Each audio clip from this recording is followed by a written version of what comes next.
two matrices P and Q are such that P is equals to 3, 7, H4 and Q 5, 3, negative 4, negative 2, the determinant of PQ is equals to 3.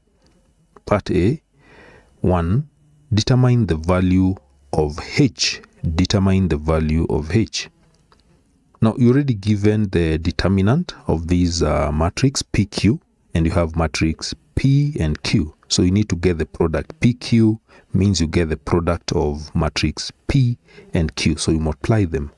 So let's get the product. So you have P. P is 3, H. Then you have 7, 4. That is P. Multiplied by Q. Q is 5, 3, negative 4, negative 2. That is the product PQ. So we get this product.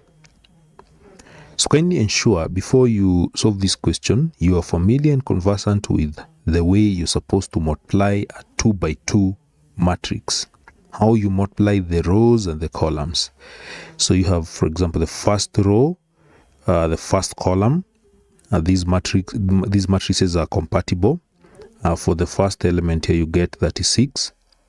And then the first row, the second column there, 3 times negative 4 plus 7 times negative 2, you get negative 26. Then we go to the second row, first column, 5 times H, that is 5H plus 4 times 3. So this will give 5H plus 12. Then the last element, H times negative 4, that is negative 4H. Negative 4H subtract 8. So that is the product PQ. So this is PQ. Now you given that the determinant of that matrix, that product, is 3. So you know how you get the determinant of 2 by 2 matrix. So the determinant, you get the product of these diagonal. So determinant, that is 36, multiplied by negative 4H, subtract 8, then subtract the product of the other diagonal here, that is negative 26. Negative 26 multiplied by 5H plus 12, like that. So this one will give 3. That is how we get the determinant. So we saw 4H. So 4H, so open the brackets here, you get this is a negative 144. H, subtract the 6 times 8, you get 288. Then subtract,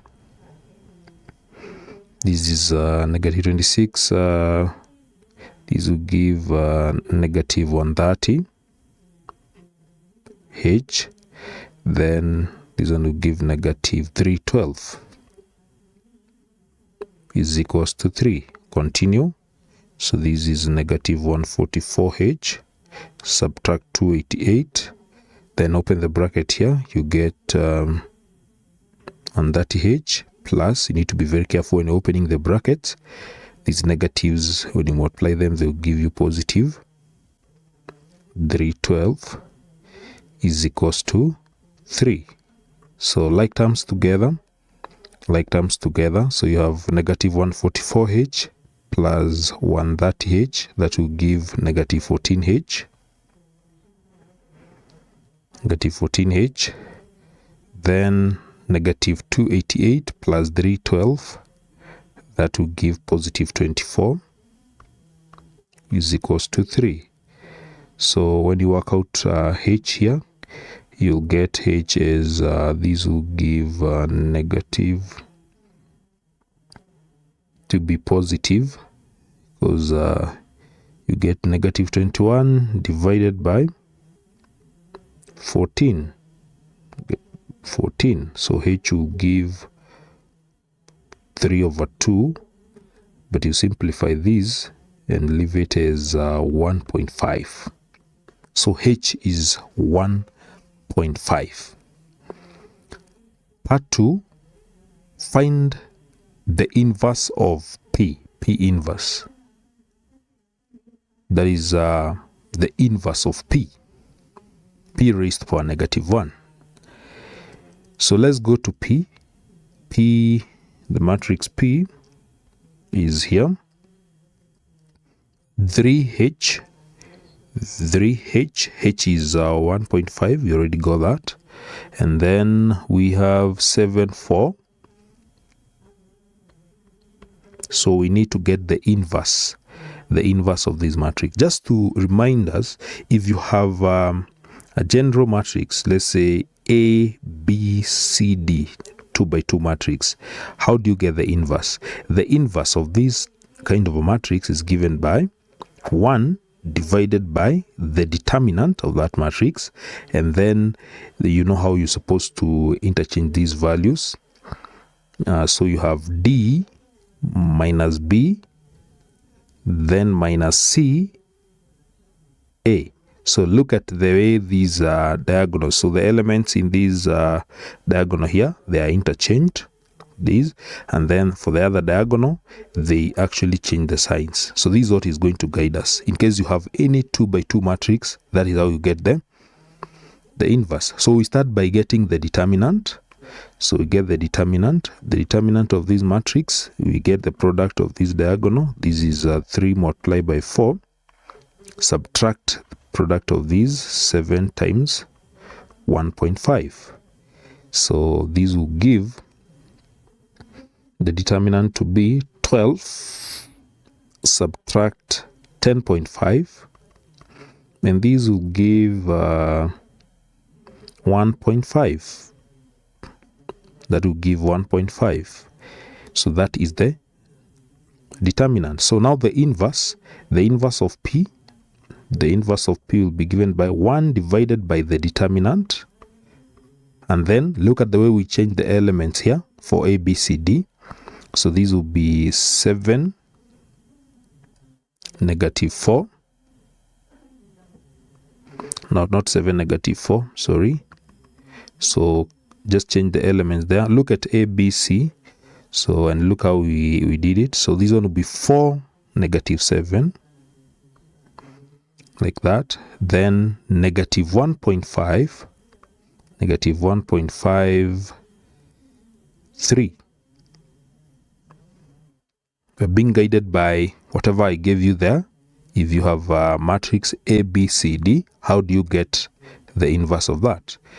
So now everything that is inside this bracket here should be multiplied by 1 divided by 1.5. So multiply each element by that. Each element that is there, that is 4, -1.5, -7, 3, multiplied by 1 divided by 1.5. And when you do that, 1 over 1.5 times 4, that will give 8 over 3.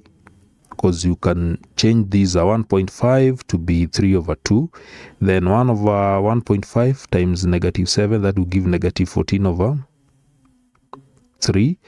Then 1 over 1.5 times -1.5, that will give -1. And then 1 over 1.5 times 3, that will give 2. That is the inverse. Part B. Patel and Lagat purchased watches at M shillings per watch and N shillings per phone.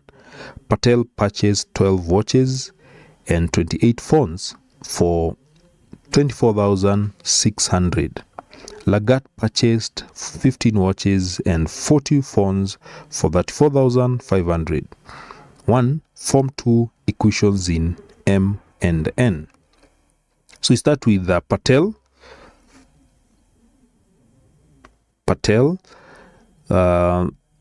12 watches. Patel 12 watches, each at M shillings. So that will be 12M.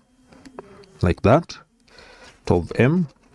And then we proceed to the other one, 28 phones. That will be 28 multiplied by each of them cost the N shillings. And this one gives a total of 24,600. That is the first equation. Then you go to Lagat. Lagat purchased 15 watches, so that would be 15M, the cost of all the watches. Then, and 40 phones, each at 10 shillings, and the total is 34,500. Those are the two equations. Those are the two equations. Now, what you can do, you can decide to simplify these equations so that you may have an easy time when you are working out. So if you simplify these, the first one there, and you decide to divide everything by 4, divide everything by 4, every term by 4, you'll get this one to be 3M plus 7N is equals to 6150. That is when you divide all through by 4. The second one, you can divide all through by 5. Divide everything by 5 for the second one. And this one will give, divide each term by 5. This will give 3M plus 8N is equals to 6900. So you can leave the equations in that form, simplified form. Part 2, use the matrix method to determine the price of a watch and that of a phone. The matrix method. So for the matrix method, first of all, we'll use the simplified one. Use this one. So we extract the coefficients of M and N. Kindly ensure that you have arranged them in this order. You have M, the coefficient of M, we have 3, 3. Then for N, 7, 8. Then M and N that you're multiplying with is equals to, this is what you are using here. This will give 6150, 6900, like that. So this is what you're supposed to solve using the matrix method. So the first thing is to get the inverse of this matrix, 3738. 3738. That is what you're supposed to get the inverse. So we start by getting the determinant. So you're getting the determinant of this matrix here. The determinant of that matrix is 3 multiplied by 8 subtract 7 multiplied by 3. And these will give 24 subtract 21. That will give 3. So we get the inverse. The inverse of that matrix is 1 divided by the determinant. And then remember what we did in the previous part for the general matrix A, B, C, D. When you're getting the inverse, 1 of the determinant, then look at how we interchange the elements in both the diagonals, the leading diagonal and the other diagonal. Look at what happens there. So that is what is going to guide us there. So when you interchange these values, this is what you're going to have. So you have 8, negative 7, and then negative 3, 3. So that will be the inverse. So you can leave it like that, or you can multiply each element by that, in the bracket by that. So after getting the inverse, you pre-multiply both sides of the equation by that inverse. So we go to the left hand side. So we have the inverse is there. So this is 3, not 3. The inverse is 8, negative 3, negative 7, 3. We have 3, 3, 7, 8. We have M, N. So that is the left hand side. So you can see this is the inverse. You are pre-multiplying both sides with that. Is equals to the right hand side. We do the same. That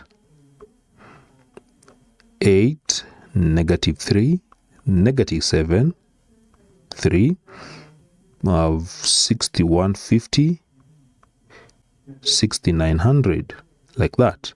So on this side again, we have, that is the inverse. So that is what we mean by pre-multiplying both sides of the equation by the inverse. Now, you notice that on the left-hand side, on this side, when you multiply out everything here, you'll get an identity matrix. You get 1, 0, 0, 1. That is what you get. Then for the right-hand side, you can multiply these two, 8, negative 3, negative 7, 3. So let me multiply that. So you shall have row 1 times that column. So you have 8 multiplied by 6150, 8 multiplied by 6150 plus negative 7 times 6900. That is the first row. The second row shall have negative 3 times 6150 plus 3 times 6900, like that. So this one will give, well, that. Use a calculator. The first row you'll get, use a calculator to do that, you'll get 900. Then the second row, negative 3 times 6150 plus 3 times 6900, that will give 2250. 2250. Then from here, a third multiplied by 900, you get 300. A third times 2250, you get 750. So that means now you have on this side 1001. When you multiply anything by the identity matrix, you're multiplying mn by the identity matrix. Identity matrix does not change anything. It's just the same way as multiplying by 1. So on that side you shall have mn, the left hand side, is equals to, so you have 300, you have 750. And now from here you have the solution. We have the solution because m therefore will be 300 and n will be 750. The question is price of a watch and that of a phone. Remember, m was the price of the watch. So this m was the price for the watch. So watch, that is m, is equals to 300, and then the phone, which is n, the price is 750.